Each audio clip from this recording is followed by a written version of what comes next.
मैं वहाँ का प्रसंग प्रस्तुत कर रही हूँ जब शूर्पणखा जा करके रावण से कहती है कि आपके रहते हुए मेरी नाक कान काट दी गई और खर दूसर तीसरा मारे गए। तब वह मन ही मन विचारने लगा रावण कि देवता मनुष्य असुर नाग और पक्षियों में कोई ऐसा नहीं जो मेरे सेवकों को भी पा सके छू सके। खरदूसर तो मेरे ही समान बलवान थे, उन्हें भगवान के सिवा और कौन मार सकता है।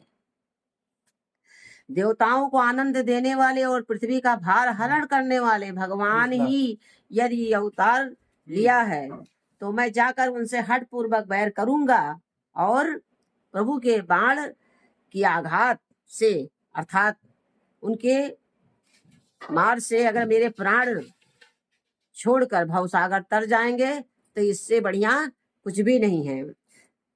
इस तामसिक शरीर से रावण कहता है भजन तो होगा नहीं, अतियो मन वचन और कर्म से यही निश्चय है। और यदि वह मनुष्य रूप कोई राजकुमार होंगे तो उन दोनों को रण में जीत कर उनकी स्त्री को मैं हर लाऊंगा।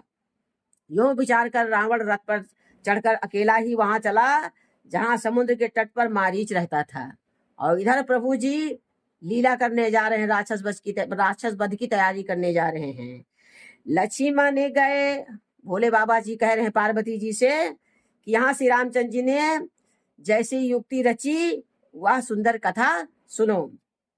जब लक्ष्मण जी कंदमूल फल लेने के लिए वन में गए थे तब अकेले में कृपा के धाम प्रभु श्री रामचंद्र जी हंसकर जानकी मैया जी से कहा कि हे प्रिय, ये सुंदर पातिव्रत धर्म का पालन करने वाली सुशीले सुनो, मैं अब कुछ मनोहर मनुष्य लीला करूंगा, इसलिए जब तक मैं राक्षसों का नाश ना करूं तब तक तुम अग्नि में निवास करो।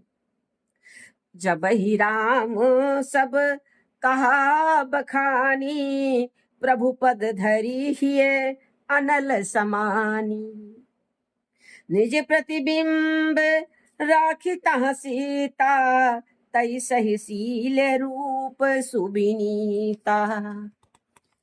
प्रभु के कहने पर जो ही सब समझा कर कहा त्यों ही श्री सीता जी प्रभु के चरणों को हृदय में धरकर अग्नि में समा गई और सीता जी ने अपनी ही छाया मूर्ति वहां रख दी जो उनके जैसे ही शील स्वभाव और रूप वाली तथा वैसे ही विनम्र थी।